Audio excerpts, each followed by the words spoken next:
All of you. मैं अभिषेक आप सभी का अपने YouTube channel diamond super study classes में स्वागत करता हूं। और मैं आप लोगों को जैसा कि जानते होंगे इंग्लिश फर्स्ट पेपर पढ़ा रहा था, तो आज मैं आप लोगों को जो क्लास 12th है उसकी मैं जो सेकंड पेपर है वो आज से मैं स्टार्ट करने जा रहा हूं, क्योंकि मैं आप लोगों को फर्स्ट पेपर पढ़ा रहा था, अभी उसमें चल ही रहा है मान लीजिए। और अब हम आप लोगों को सेकंड पेपर भी पढ़ाएंगे, क्योंकि सेकंड पेपर पढ़ना भी मस्ट है। मान लीजिए ग्रामर अगर नहीं पढ़ेंगे तो समस्याजनक हो सकता है। तो हम आप लोगों को बता दें कि आप लोगों में जो पहला टॉपिक है, जो पहला चैप्टर है वो नरेशन है। पहला चैप्टर हमारा क्या है? नरेशन। आप लोग ने देखा होगा अपना सिलेबस, तो उसमें हम लोगों का पहला चैप्टर नरेशन है। नरेशन की बात की जाए तो आप लोगों को अगर हम नरेशन पढ़ाएं तो नरेशन बहुत ही ब्रॉड है, लेकिन अगर समझा जाए तो कोई समस्या नहीं होगी नरेशन को समझने में। नरेशन क्या होता है कि जो नरेशन शब्द है वो हमारा नरेट शब्द से लिया गया है। नरेशन शब्द नरेट शब्द से लिया गया है। इसका मतलब होता है वर्णन करना। इसका मतलब होता है वर्णन करना। नरेट का मतलब होता है वर्णन करना। तो आप लोगों ने जान लिया होगा कि इसमें कोई चीज़ वर्णन की गई होगी, किसी चीज़ का वर्णन किया गया होगा, उसे ही नरेशन कहेंगे। और इसके कुछ सिनोनिम्स भी होते हैं। नरेशन के सिनोनिम्स भी होते हैं।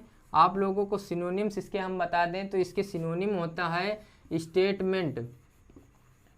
एक होता है इसका स्टेटमेंट, दूसरा होता है इसका स्पीच, और तीसरा होता है कन्वर्सेशन।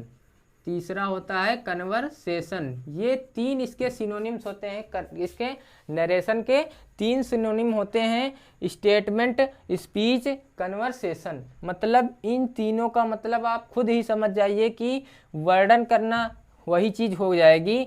जैसे स्टेटमेंट है तो कथन होता है, स्पीच भाषण देना होता है, कन्वर्सेशन आपस में बातचीत करना होता है। तो यहाँ पर क्या होगा कि मान लीजिए दो लोग आपस में बातचीत करेंगे। यहाँ पर दो लोग आपस में खड़े होंगे, मान लीजिए खड़े होंगे, और वो लोग कोई जैसे एक लोग बोला दूसरे से तो वो आपस में कन्वर्सेशन करेंगे, बातचीत करेंगे। आप लोगों को कोई समस्या नहीं होगी। इतना चीज़ समझ लिए होंगे आप लोग कि नरेशन क्या है, आप लोगों को समझ में आ गया होगा। और नरेशन के कितने सिनोनिम्स होते हैं, तीन सिनोनिम्स मैंने आप लोगों को बताया। अब बात आती है कि नरेशन के अंदर उसके टाइप, जो नरेशन के टाइप हैं वो कितने प्रकार के होते हैं। तो there are two types of narration.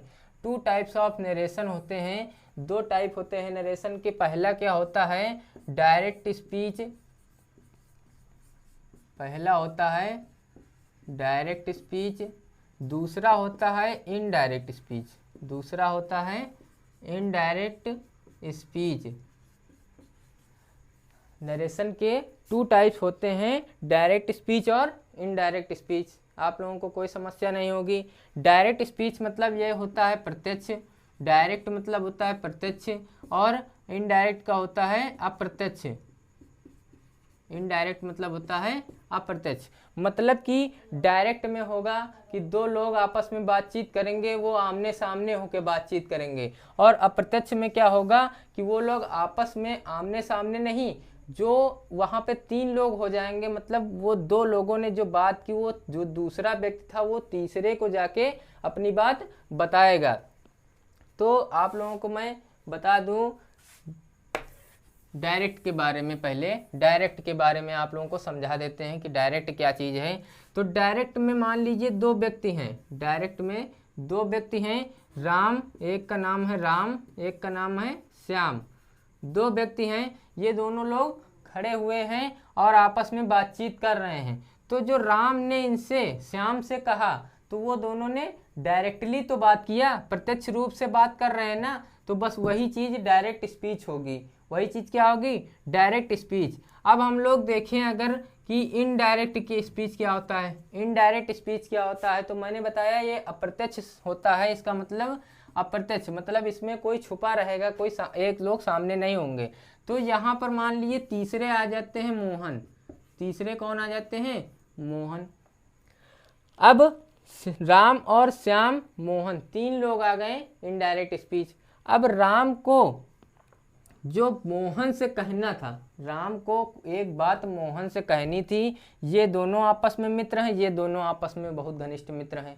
ठीक, अब जो राम ने सोचा कि लाओ श्याम से कह दे कुछ, अब ये इन्होंने इनसे बताया कि भैया ये चीज़ उनको बता दीजिएगा जाके। ठीक, मतलब कि ये इनसे बोले जो। अब श्याम ने क्या किया कि इनकी बात अपने शब्दों में जाके मोहन को बता दी, अपने शब्दों में जाके मोहन को बता दी। तो इनकी जो बात थी यहाँ इनसे ना मिलकर ये इनकी बात यहाँ तक पहुँच गई, किसके द्वारा? श्याम के द्वारा। तो यहाँ पे अप्रत्यक्ष रूप हुआ कि नहीं हुआ? मतलब कि राम मोहन के पास गया भी नहीं और उसकी बात वहाँ तक पहुँच गई। या फिर आप लोग देख लीजिए, अगर एक एग्जाम्पल दे दे तो गांव में जो महिलाएं होती हैं, गांव में जो महिलाएं होती हैं वो घर घर जाकर अपनी वार्ता करती हैं, बातचीत करती हैं। तो क्या होता है कि जैसे मान लीजिए एक घर में दो लोग बैठ के बातचीत कर रही हैं। ठीक, दो लोग बातचीत कर रहे हैं, इरेज कर देते हैं, कुछ समस्या हो रही नीचे। दो महिलाएं आपस में घर में बैठकर बातचीत कर रही हैं। तो अब इन्होंने इनसे जो जो कुछ कहा, अब ये क्या किए, यहाँ पे एक घर और है और ये यहाँ से निकली। और आप लोग जानते होंगे कि महिलाओं के पेट में बात पचती नहीं है, वो यहाँ से आकर इनको तुरंत बता दिए। तो ये क्या हो गया? अप्रत्यक्ष मतलब इनडायरेक्ट स्पीच। या ऐसे ही एग्जाम्पल दे दिया, कोई मतलब लाइटली नहीं लेना इसको, ऐसे ही बता दिए इसको।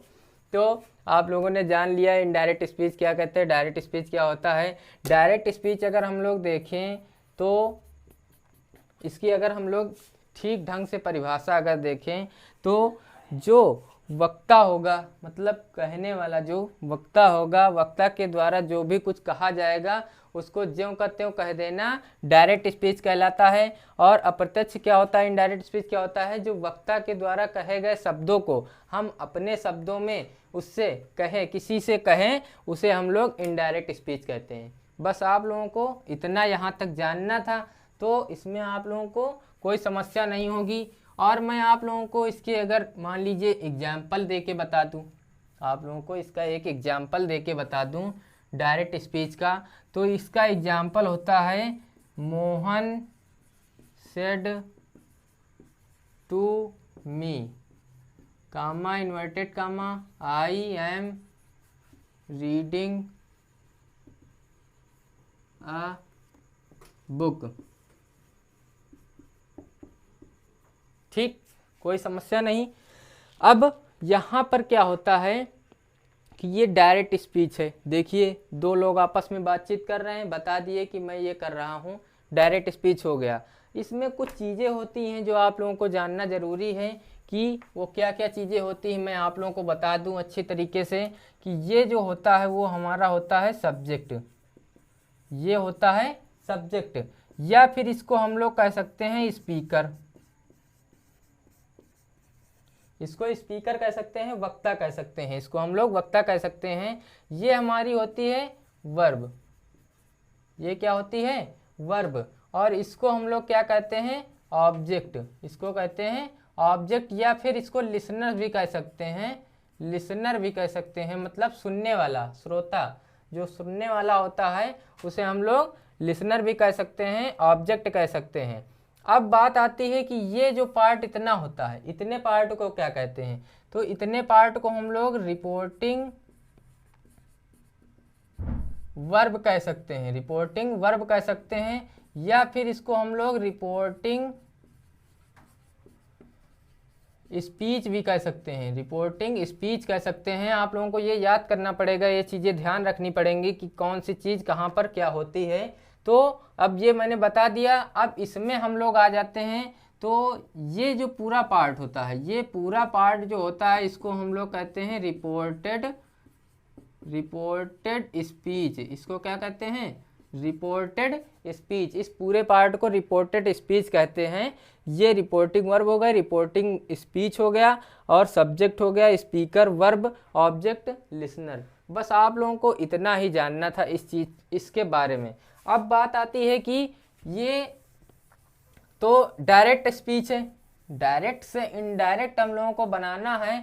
तो डायरेक्ट से इनडायरेक्ट बनाने के लिए हम लोग क्या करेंगे कि हम लोग इसको चेंज करेंगे। अभी चेंजेस बताएंगे आगे आप लोगों को कैसे चेंजेस करना है। बस यहाँ पर सिर्फ आप सुन लीजिए कैसे, मतलब देख लीजिए कैसे चेंज करते हैं।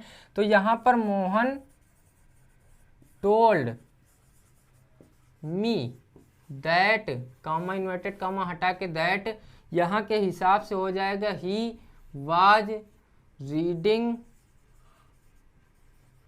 A book, reading a book.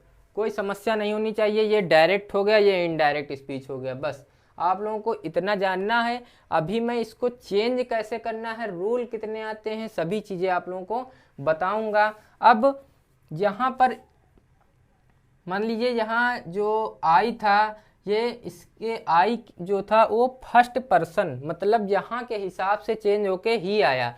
तो यहाँ पे बात आती है एक चीज़ की, टॉपिक की, पर्सन की, कि पर्सन क्या होता है, आखिरकार पर्सन होता क्या है। पर्सन, तो मैं आप लोगों को पर्सन के बारे में बता दूं कि पर्सन क्या चीज़ है। पर्सन क्या है, मेरा टॉपिक होगा पर्सन क्या है। तो आप लोगों ने पार्ट्स ऑफ स्पीच में प्रोनाउन पढ़ा होगा, पार्ट्स ऑफ स्पीच में आप लोगों ने प्रोनाउन जरूर पढ़ा होगा, ऐसा हो ही नहीं सकता आप लोगों ने पढ़ा ना हो। पर प्रोनाउन में एक उसका टाइप आता है पर्सनल प्रोनाउन, एक टाइप आता है उसका पर्सनल प्रोनाउन। तो आप लोग समझिए कि जो पर्सन है वो हमारा इसी से निकलकर पर्सन बना है, पर्सनल प्रोनाउन से ही पर्सन बना है। आप लोगों को समझ में आ गया। प्रोनाउन में पर्सनल प्रोनाउन होता है एक टाइप, उसी से पर्सन बना हुआ है। बस आप लोगों को इतना जानना था। अब पर्सन कितने टाइप के होते हैं, हमारे पर्सन जो होते हैं वो 3 टाइप के होते हैं। पर्सन कितने होते हैं, 3 टाइप के होते हैं। तो यहाँ पर होता है फर्स्ट पर्सन,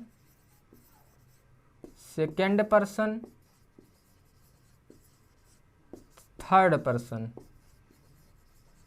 थर्ड पर्सन। ये 3 टाइप होते हैं पर्सन के। पर्सन के कितने टाइप होते हैं, 3 टाइप होते हैं। अब इन चीज़ों में इनमें आता क्या क्या चीज है, तो मैं आपको बता दूं कि फर्स्ट पर्सन में आता है आई वी, फर्स्ट पर्सन में आई वी आता है, सेकंड पर्सन में आता है यू, और थर्ड पर्सन में आता है ही, सी, इट, दे, या फिर एनी नेम, या फिर एनी नेम। ये चीज़ आती है, कोई समस्या नहीं है आप लोगों को। फर्स्ट पर्सन में आई वी आता है, सेकंड पर्सन में यू आता है, थर्ड पर्सन में ही, सी, इट, दे, एनी नेम आता है। आप लोगों ने पढ़ा होगा, जरूर पढ़ा होगा। प्रोनाउन में आप लोगों को ये चीज़ बताया गया होगा, क्योंकि इंटर की क्लास है भैया जी, इंटर में सब चीज़ें पता होनी चाहिए तभी जाके यहाँ पे। लेकिन मैं डीप से आप लोगों को बता रहा हूँ, कोई समस्या नहीं होनी चाहिए। अब देखिए जो फर्स्ट पर्सन है वो हमारा क्या होता है, बोलने वाला।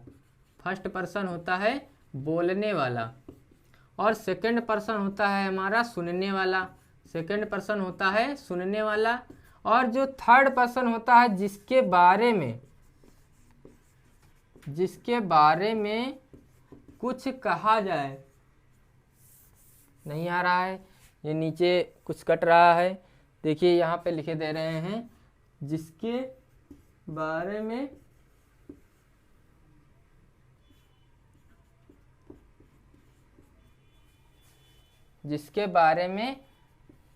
कुछ कहा जाए। कोई समस्या नहीं। फर्स्ट पर्सन बोलने वाला, सेकंड पर्सन सुनने वाला, और थर्ड पर्सन जो होगा जिसके बारे में कुछ कहा जाएगा। बस आप लोगों को ये पर्सन के बारे में इतना जानना था। अब बात आती है कि डायरेक्ट इनडायरेक्ट जो होता है मेरा, ये मैं इरेज किए देता हूँ। डायरेक्ट इनडायरेक्ट जो हम लोगों को चेंज करना है, मेन काम हमको क्या करना है, चेंज। डायरेक्ट हमको एक दे देगा सेंटेंस है और उसको इनडायरेक्ट में चेंज करना रहेगा, तो वो हम लोग कैसे करेंगे। तो हम लोग इसके चेंजेस जो होंगे वो 5 टाइप से पढ़ेंगे, हम लोग 5 प्रकार से पढ़ेंगे। तो मैं कुछ आइडेंटिफिकेशन आप लोगों को बता दे रहा हूँ। Identification of sentences, identification of sentences, identification of sentences मतलब कि इसमें आइडेंटिफिकेशन होता है, कैसे आइडेंटिफाई किया जाएगा। तो यहाँ पर पहला होता है, यहाँ मैंने बताया आप लोगों को 5 टाइप के होते हैं, 1 2 3 4 5, ठीक। पहला हमारा होता है असर्टिव, पहला हम लोग पढ़ेंगे असर्टिव सेंटेंस। दूसरा हम लोग पढ़ेंगे इंट्रोगेटिव सेंटेंस, इंटेरोगेटिव सेंटेंस। तीसरा हम लोग पढ़ेंगे एक्सक्लामेटरी। तीसरा होगा इम्परेटिव, तीसरा होगा इम्परेटिव सेंटेंस। चौथा होगा ऑप्टेटिव सेंटेंस, चौथा होगा ऑप्टेटिव सेंटेंस। पांचवा होगा हमारा एक्सक्लामेटरी,